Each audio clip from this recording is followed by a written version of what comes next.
Hello everyone. दोस्तों, जब third house के लॉर्ड फोर्थ हाउस में जाते हैं तो जातक के अपने पिता और परिवार के साथ बहुत अच्छे संबंध हो सकते हैं। यानी ऐसा व्यक्ति अपने परिवार में लोगों के साथ ज्यादा खुश रहता है, लेकिन उसके अपनी माँ के साथ कई बार संबंध अच्छे नहीं होते हैं। अपनी माँ से विचारों का मतभेद हो सकता है। छोटी छोटी बातों पे लड़ाई झगड़े या बहस की स्थिति भी आ सकती है। यहाँ पर कई बार देखा जाता है कि लोगों की माँ बहुत ज़्यादा खर्चा करने वाली हो सकती हैं, साथ साथ ही वो अंतर्मुखी होती हैं, यानी अपनी बातों को खुलकर इन लोगों के सामने नहीं रखती हैं। जो कुछ भी उन्हें करना होता है, जो कुछ भी वो सोचती हैं, वो बिना किसी के साथ सलाह किए या बिना लोगों के साथ ज़्यादा डिस्कशन किए कर सकती हैं। यहाँ पर ये भी देखा जाता है कि इनकी मदर किसी न किसी गुप्त संस्था से जुड़कर भी कार्य कर सकती हैं। यहाँ पर जातक अपने परिवार की संपत्ति को खर्च करता है, लेकिन अपनी कड़ी मेहनत और प्रयास के बल पर संपत्ति अर्जित भी करता है। यानी कि यहाँ पर वो अपनी मेहनत और अपने प्रयास से अपने लिए घर वाहन की व्यवस्था भी कर लेता है। ऐसे व्यक्ति को कई तरीके के शौक होते हैं और उनके बल पर या अपनी क्रिएटिविटी के बल पर ऐसा व्यक्ति अपने शौक को भी पूरा करता है। साथ ही वो समाज में अपनी एक अलग जगह बना लेता है। ऐसा व्यक्ति कई बार पब्लिक फिगर भी बन जाता है। देखा जाता है कि ऐसे लोग ज्यादातर अपनी उच्च शिक्षा करस्पॉन्डेंस के माध्यम से करते हैं, यानी पत्राचार के माध्यम से ये अपनी उच्च शिक्षा को पूरा कर पाते हैं। इन लोगों के छोटे भाई बहन भी कई बार बहुत ज्यादा अमीर होते हैं और ये पैसा उन्होंने अपनी मेहनत से कमाया होता है। यहाँ पर देखा जाता है कि कई बार ऐसे लोगों की पत्नी उनको कष्ट देने वाली होती है, यानी पत्नी की वजह से जीवन में कुछ कष्ट इनको देखने को मिलते हैं।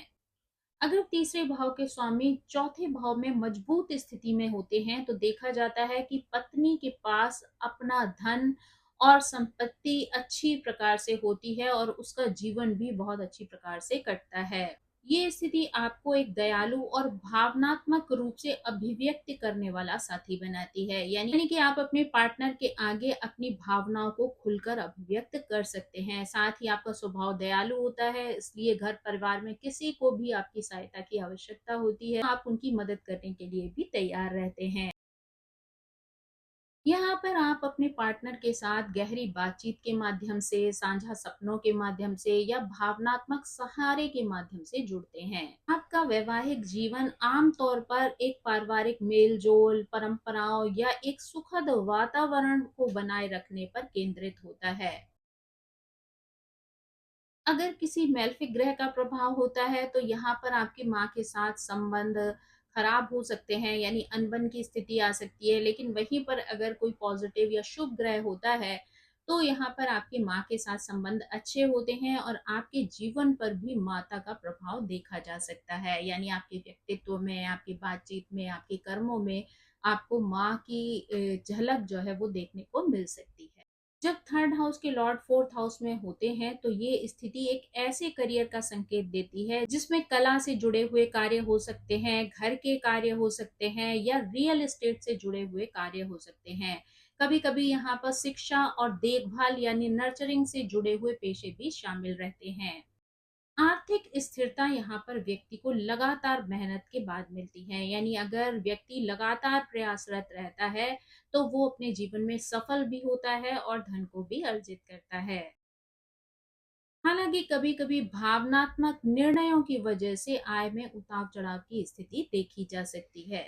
पढ़ाई या शिक्षा आपके जीवन में एक महत्वपूर्ण भूमिका निभाती है, खासकर ऐसे विषयों में जहां पर दिमाग और भावनाएं दोनों ही जुड़े हुए होते हैं।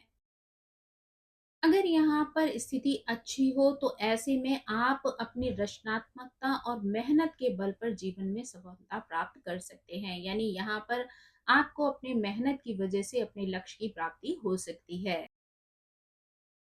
आप यहाँ पर आरामदायक जीवन भी व्यतीत कर सकते हैं और साथ ही अपनी संपत्ति भी जमा कर सकते हैं।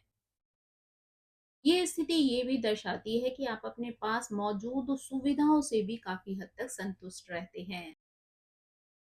यदि जातक के छोटे भाई-बहन होते हैं, तो वो भी अपने जीवन में सफल होते हैं, धन अर्जित करते हैं और जातक भी अपनी मेहनत के बल पर धनवान और समृद्ध बनता है।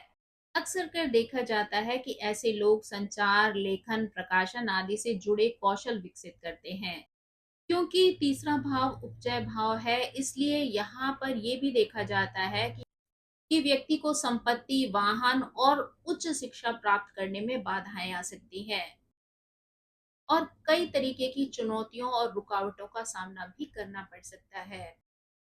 लेकिन ऐसा व्यक्ति अपने साहस, अपनी मेहनत के बल पर इन सभी चुनौतियों को पार कर लेता है और धीरे-धीरे अपने जीवन को बेहतर बनाने में सक्षम होता है। जब भी किसी व्यक्ति के जीवन में चुनौतियां और संघर्ष आते हैं, तो वहां पर व्यक्ति की इच्छा शक्ति का बहुत बड़ा योगदान होता है। यानी अगर व्यक्ति की इच्छा शक्ति मजबूत होती है, तो वो बड़ी हिम्मत के साथ उन चुनौतियों को पार कर लेता है और यहाँ पर जो थर्ड हाउस है, वो आपकी इच्छा शक्ति को ही बताता है। तो ऐसे में अगर वहां पर कोई पॉजिटिव ग्रह है, सकारात्मक प्रभाव दे रहा है, तो आप अपनी हर चुनौती को पार करने में सफल होते हैं। जीवन में सफलता और लाभ व्यक्ति के आत्मविश्वास और सकारात्मक सोच पर बहुत कुछ निर्भर करते हैं। यानी अगर व्यक्ति की सोच सकारात्मक है, आप पॉजिटिव वे में चीजों को कर रहे हैं, ले रहे हैं, तो आप अपने जीवन की हर परेशानियों को दूर करते हुए सफलता को प्राप्त कर लेते हैं। आपको अपने लक्ष्य की प्राप्ति होती है और साथ ही साथ आप धन अर्जित करने में, सुख सुविधाओं को जुटाने में भी सफल रहते हैं। चौथा भाव भूमि का कहा जाता है और तीसरा भाव आपके प्रयासों का प्रतिनिधित्व करता है। तो ऐसे में जातक अपनी कृषि भूमि, रियल एस्टेट या निर्माण के कार्यों से धन अर्जित कर सकता है। यानी उसकी कमाई के ये क्षेत्र हो सकते हैं जहां से वो धन अर्जित करने में सफल होता है। चौथा भाव वाहनों का भी होता है और तीसरा भाव संचार या परिवहन का भी होता है। इसलिए व्यक्ति परिवहन के क्षेत्र में भी कार्य कर सकता है या ट्रांसपोर्ट सेक्टर से भी धन कमा सकता है। अगर तीसरे भाव के स्वामी चौथे भाव में होते हैं, तो ऐसे में यहाँ पर अगर कोई मैल्फिक ग्रह होता है, तो आपका अपने भाइयों के साथ पैसे प्रॉपर्टी को लेकर वाद विवाद की स्थिति बन सकती है। यानी पैसे प्रॉपर्टी को लेकर आपकी अपने छोटे भाई बहनों के साथ समस्या आ सकती है, उसकी वजह से रिश्तों में भी दरार पड़ सकती है। अगर चौथे भाव के स्वामी पीड़ित हों, तो ये स्थिति और भी प्रबल हो जाती है। चौथे भाव का स्वामी घर का प्रतिनिधित्व करता है और तीसरे भाव का स्वामी छोटी छोटी यात्राओं का। इसलिए तीसरे भाव के स्वामी जब चौथे भाव में होते हैं, तो ये संकेत देते हैं कि ऐसे जातक को नौकरी की वजह से छोटी छोटी यात्राओं पे जाना पड़ सकता है। यानी अपने घर को बार बार छोड़कर वो अपने बिजनेस या अपने काम की वजह से दूसरी जगहों पर जा सकता है। जब तीसरे भाव के स्वामी चौथे भाव में होते हैं, तो ऐसे में माँ के स्वास्थ्य पर भी बुरा असर पड़ सकता है। स्पेशली अगर वहां पर कोई मैल्फिक ग्रह है, तो ये स्थिति प्रबल हो सकती है। इन सभी सिचुएशन के अलग अलग परिणाम अलग अलग चार्ट में देखने को मिल सकते हैं, क्योंकि इनकी स्थिति इस बात पर भी बहुत ज्यादा निर्भर करती है कि आपके जो ग्रह हैं उन पर किसी अन्य ग्रह की दृष्टि पड़ रही है, वो किस तरीके के हैं, या फिर जो है वो आपके ग्रह वक्री है या अस्त है। इस सब सिचुएशन के हिसाब से भी रिजल्ट डिफरेंट हो सकते हैं। अब अगर हम ग्रहों के अनुसार इन स्थितियों को समझने का प्रयास करें, तो उसमें हम सबसे पहले सूर्य की बात करते हैं। अगर मिथुन लग्न की कुंडली होती है, तो वहां पर सूर्य तृतीय भाव के स्वामी होते हैं, क्योंकि वहां पर सिंह राशि होती है और वो चौथे भाव में कन्या राशि में बैठते हैं। ये स्थिति कई बार पिता की अनुपस्थिति को भी दर्शाती है, क्योंकि चौथे भाव में सूर्य अपना बल खो देता है। इससे इस स्थिति का भी संकेत मिलता है कि यहाँ पर माँ ही आपकी पिता की भूमिका निभाती है। ये स्वास्थ्य, राजनीति या सरकारी क्षेत्रों में भी आपके करियर को दिखाता है, क्योंकि क्योंकि सूर्य इन क्षेत्रों का कारक है और कन्या राशि उपचार यानी हीलिंग की राशि है। तो ऐसे में आप किसी स्वास्थ्य विभाग से जुड़ा हुआ कार्य भी कर सकते हैं। सिंह राशि सरकार की राशि है और चौथा भाव देश की जनता का है, तो इसलिए आप राजनीति से जुड़ा हुआ कार्य भी कर सकते हैं। अब अगर हम चंद्रमा की बात करें तो वृषभ लग्न की कुंडली में चंद्रमा तीसरे भाव के स्वामी बनते हैं, क्योंकि वहां पर कर्क राशि होती है, और चौथे भाव में सिंह राशि में बैठते हैं। यहाँ पर माँ की भूमिका बहुत महत्वपूर्ण हो जाती है।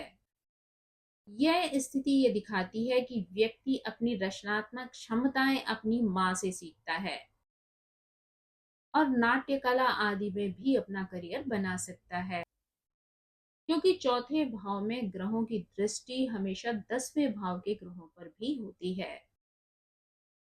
यहाँ माँ संचार कौशल और रचनात्मक कला भी आपको सिखाती है और आपके जीवन में उन्हें विकसित करती है।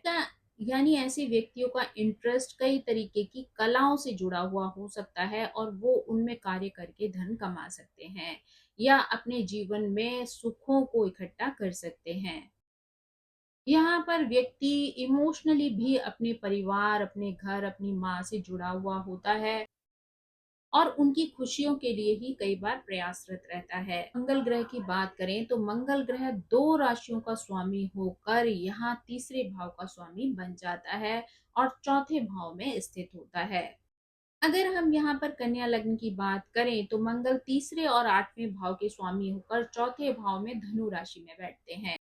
यहाँ पर व्यक्ति के रियल एस्टेट में कार्य करने की संभावनाएं भी बढ़ जाती हैं, क्योंकि जब यहाँ पर थर्ड हाउस के लॉर्ड फोर्थ हाउस में जाते हैं और मंगल जो है वो भूमि का कारक भी है, तो ऐसे में व्यक्ति रियल एस्टेट से जुड़े हुए कार्य कर सकता है, प्रॉपर्टी डीलर बन सकता है या किसी भी इस तरीके के कार्य से जुड़कर धन कमा सकता है।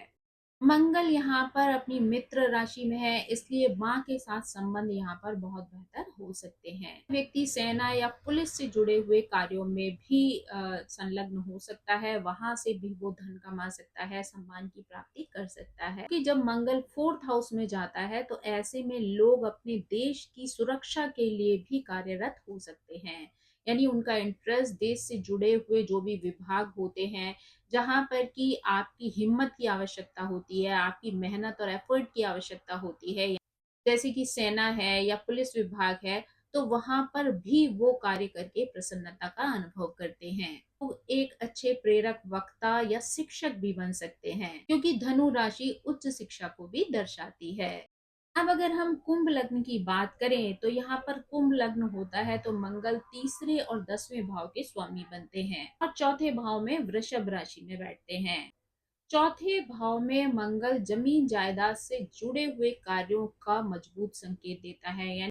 यानी कि यहाँ पर व्यक्ति किसी न किसी रियल एस्टेट या प्रॉपर्टी से जुड़े हुए कार्य में संलग्न हो सकता है, क्योंकि मंगल तीसरे भाव में व्यवसाय का कारक बनता है और चौथे भाव में भूमि यानी जमीन जायदाद से जुड़े हुए कार्यों को दिखाता है। तो इसलिए यहाँ पर व्यक्ति भूमि से जुड़े हुए कार्यों में संलग्न हो सकता है और वहां से बहुत सारा पैसा भी कमा सकता है। लेकिन यहाँ पर मंगल अपनी मित्र राशि में नहीं है, इसलिए यहाँ पर माता के संबंध खराब हो सकते हैं, यानी माता के साथ विवाद या संघर्ष की स्थिति भी आ सकती है। यहाँ पर माँ की भूमिका भी नकारात्मक रूप से महत्वपूर्ण हो सकती है। अब अगर हम बुध ग्रह की बात करें तो बुध भी अपनी 2 राशियों के इस कारण ही यहाँ पर तीसरे हाउस के लॉर्ड बनते हैं और फोर्थ हाउस में विराजमान रहते हैं। इसमें अगर हम सबसे पहले मेष लग्न की बात करें तो मेष लग्न होने पर बुध तीसरे और छठे भाव के स्वामी होकर चौथे भाव में कर्क राशि में बैठते हैं। व्यक्ति अपने घर में शांति से बैठकर संवाद करना पसंद करता है। ऐसा व्यक्ति घर में बैठकर शांति से संवाद करना पसंद करता है। इसलिए इस स्थिति में ऐसा व्यक्ति एक अच्छा लेखक भी बन सकता है और एक अच्छा ब्लॉगर भी बन सकता है। उनका संवाद बहुत ज्यादा भावनात्मक होता है। कभी कभी देखा जाता है कि ये एक रोमांटिक उपन्यास लिखने वाले लेखक भी बन सकते हैं।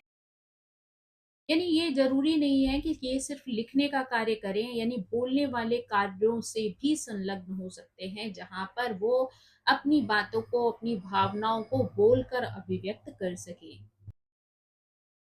इसके लिए वो वीडियो आदि भी बना सकते हैं, ब्लॉगिंग भी कर सकते हैं या किसी अन्य तरीके से भी लोगों तक अपनी बात पहुंचा सकते हैं। अब अगर हम यहाँ पर कर्क लग्न की बात करें तो बुध तीसरे और 12वें भाव के स्वामी होकर चौथे भाव में तुला राशि में बैठते हैं। यहाँ पर व्यक्ति एक अच्छा लेखक हो सकता है क्योंकि यहाँ पर बुध कन्या राशि के स्वामी हैं। यहाँ पर व्यक्ति के स्वभाव में गंभीरता भी देखने को मिल सकती है, यानी उसके जो संवाद का तरीका है वो बहुत ही गंभीर हो सकता है। ऐसी स्थिति में ऐसे लोग रिलेशनशिप से रिलेटेड चीजें भी लिख सकते हैं, साथ ही एक अच्छे काउंसलर भी बन सकते हैं। ये एक अच्छे लॉयर भी बन सकते हैं जो अपने ही स्थान पर रहकर कार्य कर सकते हैं। ऐसे लोग एक अच्छे ऑडिटर भी हो सकते हैं, एक अच्छे अकाउंटेंट भी बन सकते हैं, जो अपने ही ऑफिस में बैठकर पैसों और हिसाब किताब से जुड़े हुए कार्य भी कर सकते हैं।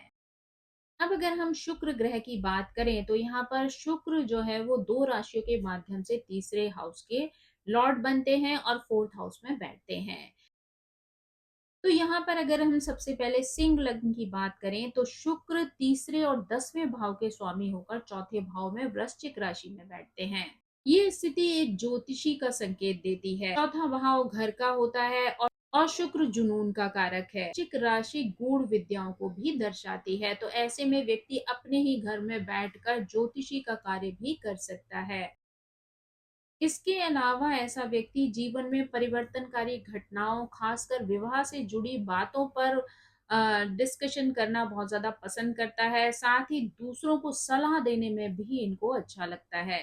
यानी दूसरों की प्रॉब्लम्स को सुनना, उसके ऊपर अपने विचारों को प्रस्तुत करने में भी ये बहुत ज़्यादा प्रसन्नता का अनुभव करते हैं। यानी अगर ये किसी को प्रॉपर गाइडेंस देते हैं, तो वहाँ पर इनको एक सुखद अनुभूति होती है।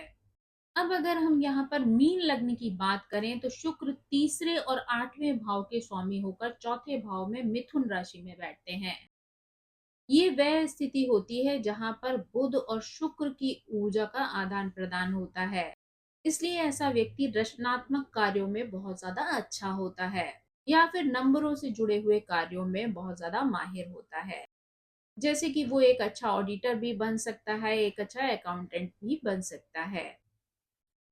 बुध और शुक्र की ऊर्जा का आदान प्रदान धन से जुड़े हुए किसी भी व्यवसाय के लिए जरूरी हो सकता है। यहाँ तक कि ऐसे लोग शेयर बाजार में भी सफलता प्राप्त कर सकते हैं, वहां से भी धन कमा सकते हैं। अब अगर हम गुरु ग्रह की बात करें यानी बृहस्पति की बात करें तो यहाँ पर वो भी दो राशियों के कारण तृतीय हाउस के लॉर्ड होकर फोर्थ हाउस में बैठते हैं। तो अगर सबसे पहले तुला लग्न की बात की जाए तो तुला लग्न में गुरु तीसरे और छठे भाव के स्वामी होकर चौथे भाव में मकर राशि में होते हैं, जो उनके लिए नीच की राशि होती है। ज्यादातर देखा जाता है कि ऐसे लोग बचपन में बहुत ज्यादा गरीबी का सामना कर सकते हैं, यानी यहाँ पर धन की कमी उनके जीवन में देखी जा सकती है। लेकिन धीरे धीरे कड़ी मेहनत के बल पर वो अपनी जीवन को बेहतर बना लेते हैं। यानी यहाँ पर उनको कठिन प्रयास करने की आवश्यकता होती है और धैर्य के साथ आगे बढ़ना ही उनके जीवन में सफलता लेकर आता है।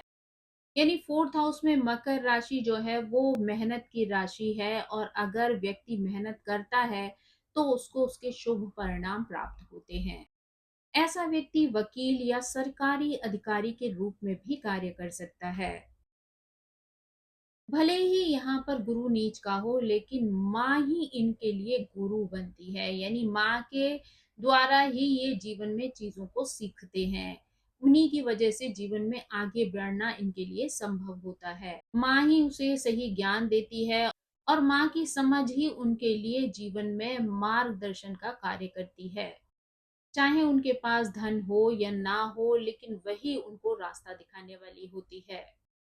अब अगर मकर लग्न की बात की जाए तो गुरु तीसरे और 12वें भाव के स्वामी होते हैं और चौथे भाव में मेष राशि में विराजमान होते हैं। ये बृहस्पति के लिए काफी बेहतर स्थिति हो सकती है। यहाँ पर हम ऐसे व्यक्ति को देखते हैं जिसको अपनी माता से उच्च नैतिकता की शिक्षा मिली होती है, और उसने उस शिक्षा का उपयोग समाज में अपनी बेहतर स्थिति को बनाने के लिए किया होता है। यानी उसके माध्यम से ही वो जीवन में सम्मान की प्राप्ति करता है। यानी गुरु की दोनों ही लग्नों में स्थितियां माँ को मार्गदर्शक, गुरु और भावनात्मक जुड़ाव का स्रोत दिखाती हैं। ये दोनों ही स्थितियां व्यक्ति को एक अच्छा शिक्षक भी बना सकती हैं, क्योंकि चौथा भाव प्रारंभिक शिक्षा को भी दर्शाता है।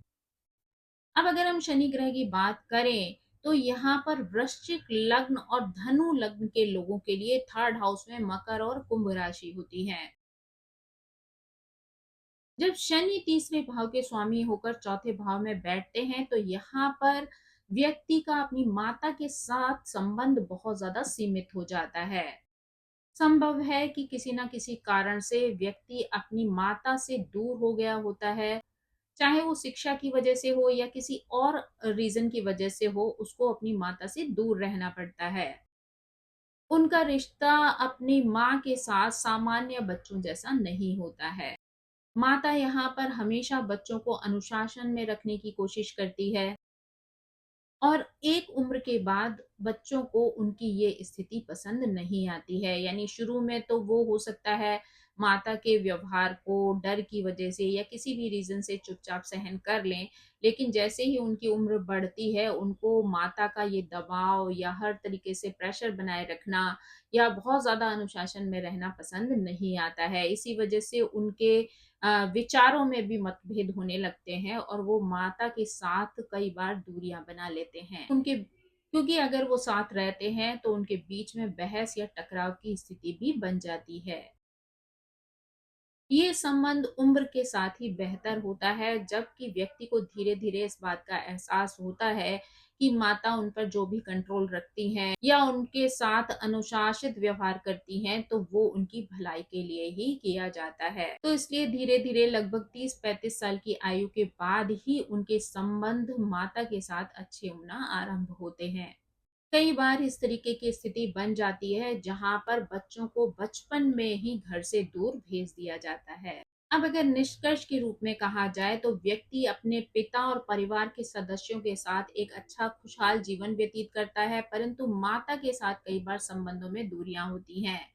माँ बहुत ज्यादा खर्चीली हो सकती है, बहुत ज्यादा इंट्रोवर्ट टाइप की हो सकती हैं, यानी बहुत ज्यादा कम्युनिकेशन वाली स्थिति माता के साथ नहीं बन पाती है। लोगों के साथ ये भी देखा जाता है कि ऐसे लोग अपने पैसे और प्रॉपर्टी को झूठ बोलकर भी खर्च कर देते हैं, यानी अपनी पेरेंटल प्रॉपर्टी को वो बिना बताए भी खर्चा कर देते हैं, लेकिन अपने जीवन में अपने प्रयास, अपने मेहनत के बल पर अपने लिए पैसा और प्रॉपर्टी अर्जित भी करते हैं।